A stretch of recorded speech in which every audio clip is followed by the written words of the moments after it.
Alright, check it out, guys. Brother Maynard here with another game for you. This is a 4,000 point game against Warriors of Chaos again.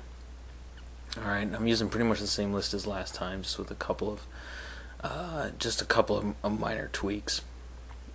Okay, so here's a picture of the board at the beginning, and then my left flank, as usual, I got a single Razorgore, 5 Senegors with great weapons, 5 or 6 Raiders with a Musician, and then I got 6 Minotaurs, full command with additional hand weapons, and in there I got my regenerating Gorebull with a great weapon. And then I got 40 Ungors with full command. And then I got my unit of 40 Gores with my general and my battle standard bearer in there. And you can see I got a Doom Bull in there as well. And then next to that I got a Chariot, and then my Herdstone with all my wizards around it. And this time around I got 2 level 1s, 1 Shadow, 1 Beasts, and then a level 2 with Shadow, and then my level 4 there is Rock and Death. And then in the building there you can see I got the Bestigor. The Bestigor Horde is in there, so I just got the standard bearer on top. I considered putting my level 4 in there with the Bestigors, but I decided I didn't want to risk a Hell Cannon hitting that unit and panicking them off the board, because my level 4 and my Bestigors, I can survive without one of them, but if you take them both away, I'm pretty screwed. So I decided to just split the risk up like that. Okay, and on this side of the building, I just have a bunch of junk over here. I don't really have anything. I got another single Razorgore, a Chariot, and then 2 units of 6 Raiders. Okay, so his left, so my right, you can see he's got his Hell Cannon on the hill, and then he's got this character. This was interesting. He's a fighty character, a fighty hero. He's got a halberd, and he's on a disc, and he's got a breath weapon and some kind of magic item that makes him a level 4 death caster. Or no, level 1, I'm sorry. He's a level 1 death caster. So, yeah, really interesting setup there. I don't really know what the point of that guy is, but yeah. Anyway, next to him, he's got a unit of Chosen, pretty good sized. And these guys got the Mark of Nurgle, which is funny because half the unit's made up of metal bloodletters. But anyway, so he's got the Mark of Nurgle, halberds, and they got the Frenzy Banner. And then he's got a level 2, I believe, with Death in there. So that's a pretty interesting unit. And then I don't remember what their initial Eye of the Gods roll was, but it was +1 in toughness or something like that. Okay, and then next to them he's got 6 Chaos Trolls.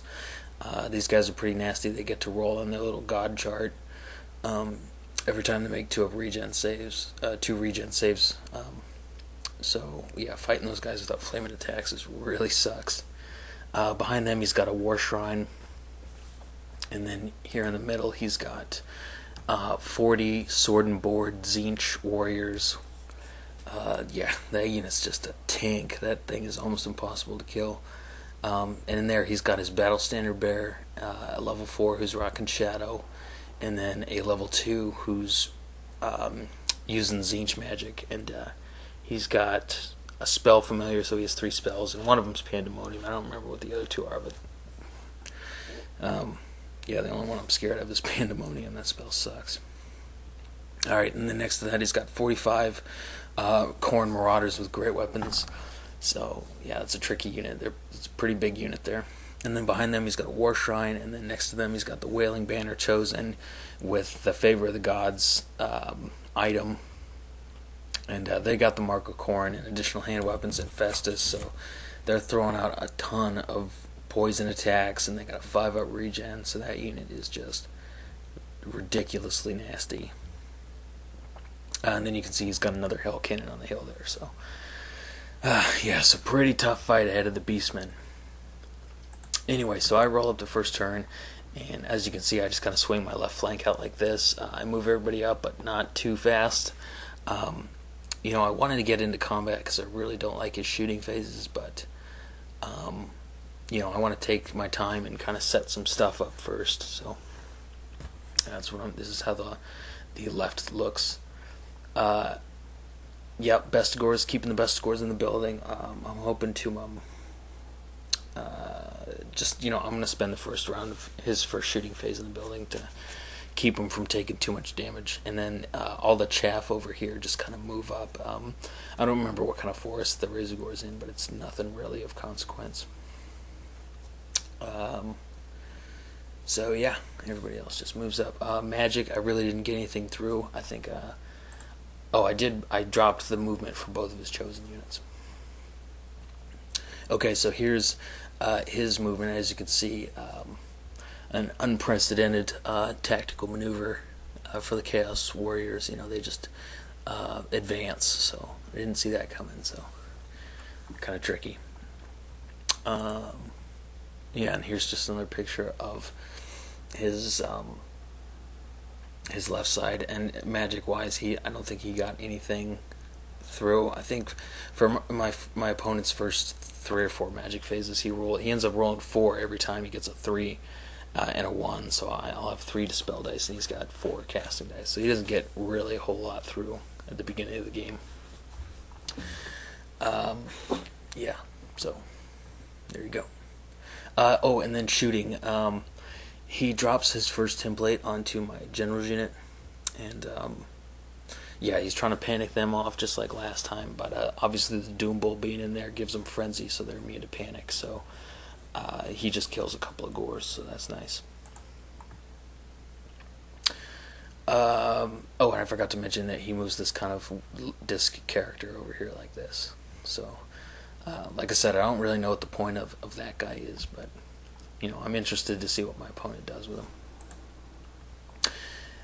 Okay, so back to shooting. His other Hell Cannon drops his shot on the Ungors and gets a direct hit. So yeah, a whole bunch of Ungors doing what they do best, and that's dying hideously to make sure that more Gores and Bestigors get into combat. So I'll take it. Okay, so here's my second turn. I considered charging the Razorgore and the Centigores into the Hell Cannon, but the charges was so far at that point that I really want to risk it failing with one of them, because then the other would just get eaten by the Hell Cannon. So I got to keep these units together. So I decided to be patient and take another round of shooting just to make sure I get the charge on that. And then you see the Raiders. I'm using the Raiders up there to block the Chosen. My Ungors and the Minotaurs kind of swap places. I'm bringing the Ungors over to feed them to the Chosen as well, and then I just moved the Minotaurs into the forest. And I think you can see that I pull the Doom Bull out of my general's unit and join him to the Minotaurs. Because now that I'm a little further away from the board, I'm not really afraid of them panicking right off the board now, and I don't want them to be in that unit when they get into combat, because Primal Fury is much better than Frenzy. So so I pull them out. Here you can see I pull the best scores out of the building. Because he's bringing the trolls up, and I'm going to need the best scores to kind of keep them off my general's unit. And then over here you can see that I'm just moving everybody up to start messing with those Chosen. I don't have anything substantial over here, so I'm just hoping to keep the Chosen busy. I don't like Chosen, and I refuse to fight them, so. What's going on over here? You can see I reformed the Minotaurs real wide in case he decides to charge the Marauders into him. And then magic, don't really do a whole heck of a lot with magic, mostly because I'm out of range of all my stuff. My level 4's got Fate, and that's the only range damage spell he's got, so it's a real short range. And yeah, here's how stuff is looking over here. Just another picture. So I like this board though. Looks good. Okay, so in his turn, of course, he charges the Chosen into the Raiders there, and you're supposed to close skirmishers up when they get charged, but I figured it's we all know how that's going to end, so there's no point. Interestingly enough, he doesn't charge the Marauders into the Minotaurs, and he doesn't charge the Warriors into my General, but he does charge the Trolls into the Chariot, so that was kind of annoying. I was hoping to not lose my Chariot like that, but it's really not that bad. And then over here, of course, these Chosen charge this Chariot as well. And then I think shooting, he drops both of his magic first. He didn't do anything, and then he drops both of his Hell Cannon shots on my Bestigors, and one scatters off, the other kills a couple. So, and they pass their panic check, so all good there. And then in combat, of course, they obliterate the Chariot and overrun into the Raiders.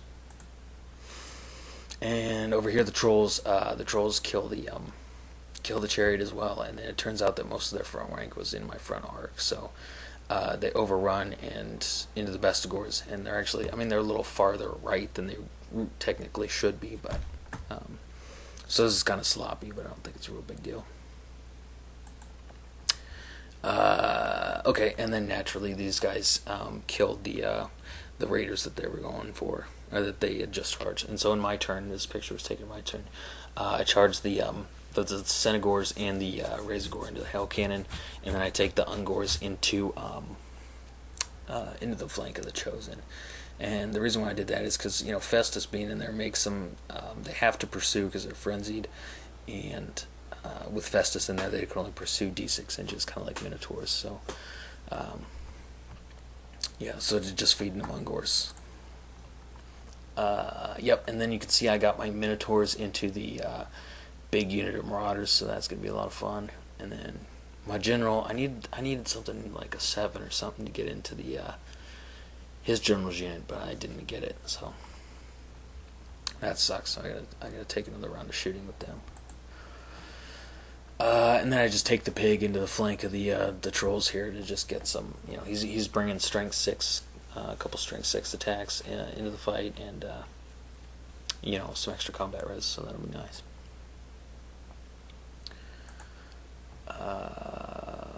Yep. So here we go with the Chosen over here. Okay, so my magic phase. The only thing I got through, I got miasma through on the Marauders, but I ended up dropping their weapon skill by 3, so that's absolutely huge. Okay. Well, let's see here. Okay, so combat over here. The Senegors and the Razorgore, obviously you can see the Hell Cannon didn't do anything and completely fluffed, and the Razorgore and the Senegors took it down to 1 wound, so that cannon's sitting on 1 wound, so that's always nice. Chosen don't really do a whole lot to the Ungors, so they just reform like so. And yeah, so here's the Minotaur Marauder combat, so that's always nice to see. I think I lost 1 guy. Yeah, so that's just awesome. I definitely didn't expect that. Minotaurs always underperform, in my opinion, so I was very, very, very pleasantly surprised with the outcome of that. And then over here as well, this was also real nice. Even though I didn't have flaming attacks, my Bestigors in the Pig managed to do enough damage to... I ended up winning the combat by 1, I think, but he was the Trolls outside of his General's leadership bubble. That was obviously they're going to run, so ended up breaking him, and the Razorgore caught him, so that's always nice. Alrighty. And then, as you can imagine, the Chosen unit over there made short work of the Raiders that they were fighting. Okay, so here I guess I'm kind of he didn't really have a whole lot of movement, so I just kind of went straight to his magic phase. He drops a Soul Blight on the Bestigors and then gives them a you can see he moved his little disc character up here behind the Bestigors so he could drop that Flame Template, so where it would hit an absolute ton of them. So after the Soul Blight, they take that breath weapon, and he killed a bunch of them. So that kind of sucks, but not really a big deal. Yeah, like I said, my general eats a couple Hell Cannon shots this turn. But without Pandemonium up, the chances of him panicking are pretty low. Alright, and then in combat, the Senegors and the Razorgore make short work of the Hell Cannon. But I did end up losing 2 Senegors, but that's alright. And over here, this was hilarious. He charges his War Shrine into my pig and doesn't do any wounds, and then my pig does 1 back to the War Shrine. So, drawing combat there.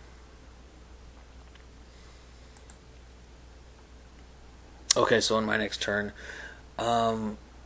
yeah, so in the previous turn, actually, his Chosen ends up, they kill all of the Ungors, but except for 1. I make just enough parry saves to save 1, so he's fleeing, and so they got to overrun only D6 inches, and so I move the pig around to kind of block them, because I really don't want them to get involved in the, because right now in the center I got my Minotaurs and my General's unit kind of teaming up on his General's unit. I don't want these Chosen to get involved in any way, so I go ahead and just move the pig around here to kind of block them. Not really sure what to do with the Senegors. I might charge them in the rear after they kill the pig or whatever. And then you can see I had an ambushing unit of Gors come on like so. So that actually kind of sucks, because this is the one table edge where there's nothing for them to do. So yeah, I wasn't too happy where they showed up, but it's nice of them to show up at all. Okay, so over here you can see that my Minotaurs were able to get a flank charge onto the War Shrine. This was actually the subject of a rules debate between me and my opponent, but I was arguing that since majority of my front rank was in his flank, so it'd be a flank charge, but he was saying it was a frontal charge for some reason. And then you can see my General's unit finally made the charge into his General's unit, so that's nice. I'm not that combat's still going to be pretty nasty, but yeah, I think I got a pretty good chance there. And then over here, I just reformed the best scores deep. There's no point in really having them in horde formation anymore, because they only had 2 ranks. So yeah, I don't really know what to do with them. They can't get past my pig into the War Shrine. So I just reform them and try to keep them within my general, my leadership bubble, so they don't get panicked by the Hell Cannon. And then over here, yeah, they just cut through the raiders, and then, like I said, and then I just move this unit up to block them again. So, yeah, here you go. Same song and dance over here.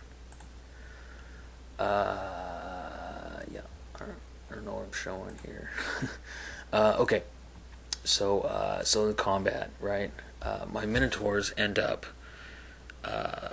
they do a couple wounds to the War Shrine, break it. You can see it there on the right. It fled through the unit of warriors. And there was a little 3-inch gap. I was just praying that my Minotaurs would overrun far enough to make it, which they did, so that was absolutely awesome.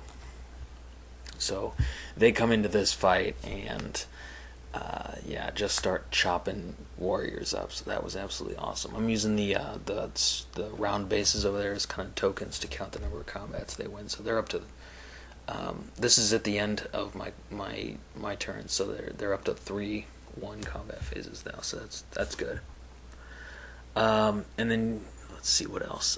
You can see that his Tzeentch Sorcerer had the misfortune of being in base-to-base contact with my Beast Lord at the beginning of the combat, so he's dead. So that's good, because now I don't have to worry about him throwing Pandemonium around anymore. Anyway, so his warriors lose by a ton, but he's got the Stubborn Crown on his general, so that's like, what is it? It's like a 1,500 point unit with all his characters in there, so of course he's got the Stubborn Crown on him. So that's a push. And then at the end of the combat, I just reform the Minotaurs to bring all those extra, get all those extra supporting attacks. So yeah, same song and dance over here. Actually, his chosen they end up failing their leadership test to restrain for frenzy.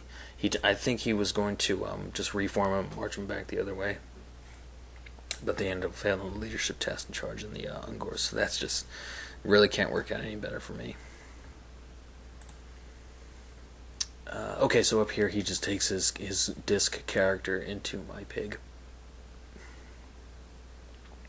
which I don't really understand why, because that pig's doing a great job of blocking my Bestigors. So I don't know. Okay, and then Magic, he doesn't really get anything through, and then over here, just as suddenly as they show up, these Gors are gone. Yeah, he just hits them with a Hellcat and Penance right back off the board, so that sucks. But to be honest with you, I kind of expected it, so. Okay, so over here, in this combat, he ends up, in his previous Magic phase, he ends up getting off the Withering on my General's unit. So I only had enough dice to choose between either stopping that or the Curse of the Leper on the Minotaurs.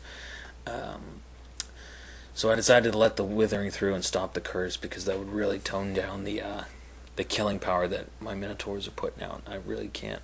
I decided to sacrifice durability for offensive power, basically.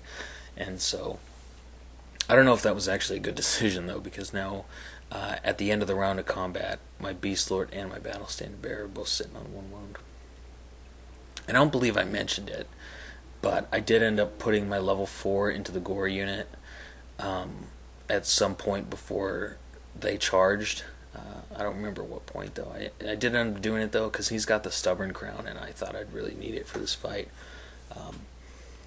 So he's in there as well. But actually, I haven't lost a round of combat yet, so you can see the Minotaurs are up to 4, so that's pretty awesome. And actually, now that I'm talking about it, I forgot that you don't get parry saves to the flank. So his guys have been taking 5-up ward saves against my Minotaurs, and they shouldn't be. So yeah, that kind of sucks, but you gotta know the rules, I guess. Okay, and then over here he just kills the pig. So that was pretty expected, and actually I think that's a good thing for me, because now my Bestigors can actually do some. Okay, these guys kill their pig as well, and just move up like so. And okay, so in his turn, he ends up just moving the shrine up here to kind of keep my Bestigors from getting involved in his general's combat. Because if I can maneuver him up there and put him in the flank, it'll be all over. But he's blocking him with the war shrine here. And then, of course, these guys massacre the raiders and overrun off the board. And this is them getting ready to come back on in the next turn.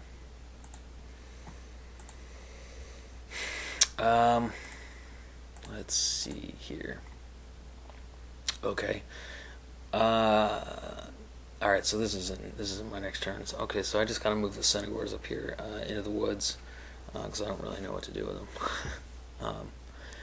I guess I'm predicting I'm gonna try. I gotta try to kill his level 4, because he's got the Stubborn Crown. So, but he's also got a 4-up ward, so he's real tough to kill. But I just moved the Centaurs up here like so. So, and just in the off chance that unit breaks and I don't catch it, I'll be able to just charge it with the Centaurs and push it off the table. Let's see here.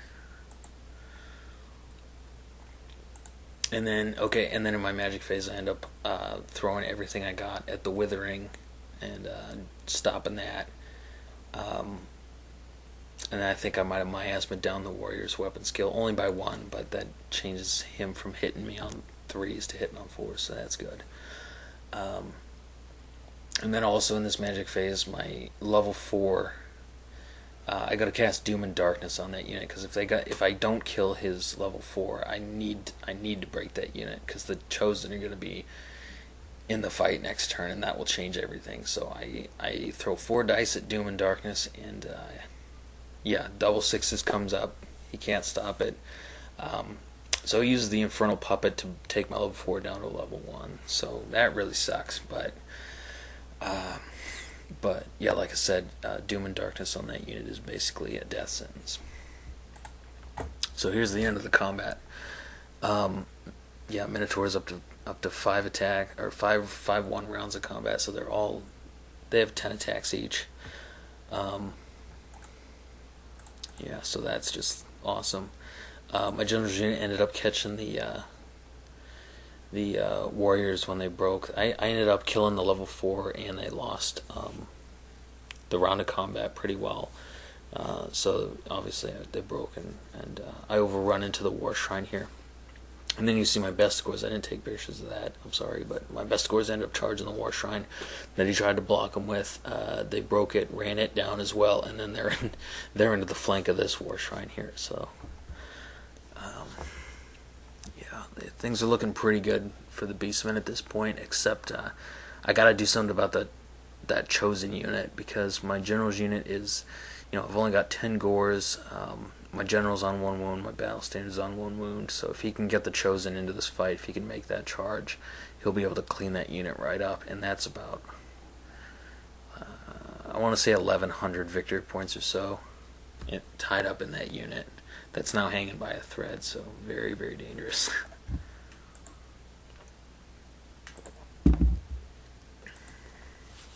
Okay, so, yeah, this Hell Cannon doesn't have anything to shoot at anymore, really. I mean, so I think he decides to pull it off the hill, and he's moving the Chosen over. And then over here, yeah, these guys just full speed ahead. He gets them as far as he can over to that, towards that combat. Okay, here's what I was talking about. He's pulling the Hell Cannon off the hill, and just moving the Chosen up. I think at this point that unit of Chosen, they're exactly 16 inches from my Bestigors. So if they can roll boxcars in his next turn, this is his turn 5. So in his last turn, if they can roll boxcars, they can get into the Bestigors. Yeah. Okay. So combat. Oh, you can see that he also took his little hero guy into the Bestigors. And then at the end of combat, I can't kill that war shrine. I can't get anything through its ward save, even though I have a wild form up in the gores, or the Bestigors, I mean. But I still can't do anything to it. But I did end up winning the combat by a pretty good margin, and so the character on the disc is, he broke from combat. He's running away. And yeah, so here you go. Oh, okay, so this is his turn. Alright, so yeah, this unit of Chosen ended up failing their charge. The Hell Cannon ended up making it though, so really not a big deal. I don't think the Hell Cannon's gonna do enough damage to break me. So yeah, not too worried about it. Okay, so I didn't take a picture of what I did here, which kind of sucks, but anyway, so this unit of Chosen, he had the choice of either charging my general's unit and cleaning up all of them relatively easily, or he could have just charged the Minotaurs in the rear. And even though I might have been able to win that combat, I wasn't really confident about it, especially with all the nasty stuff that unit's got going on. So what I end up doing is I end up moving the Minotaur unit as far as I can away, and then I pulled the Doom Bolt out of the Minotaurs and just parked him right in front of the Chosen, so they couldn't get past him. So they had to charge him. So that's what's going on here. And you can see my Cynagors up in the woods there. They're dead because Festus cast that rot spell or whatever it is that killed them off. And then, okay, so my plan for the Doom Bolt is I know he's got a challenge, and then my Doom Bolt will just smash whoever he challenges with, because my Doom Bolt's up to 10 attacks now, so he'll just obliterate whoever the challenger is, and then hopefully just, win the combat. I don't remember if that's exactly how it happened, but regardless, he didn't end up killing the Doom Bolt, so... yeah, so that's good. So my general's unit is safe, and then, yeah, like I said, these guys failed their charge. So, yeah, I think So this is the end of the game. This is the last turn of the game right here. I think when we ended up adding it up, I was sitting at just over 1,000 victory points he got off me, and then he gave up, well over 2,000. So really solid victory for the Beastmen. So it's always good to come off a loss, like that other one with a win like this. So yeah, all in all, great game. Anyway, I hope you guys enjoyed it. Catch you guys later.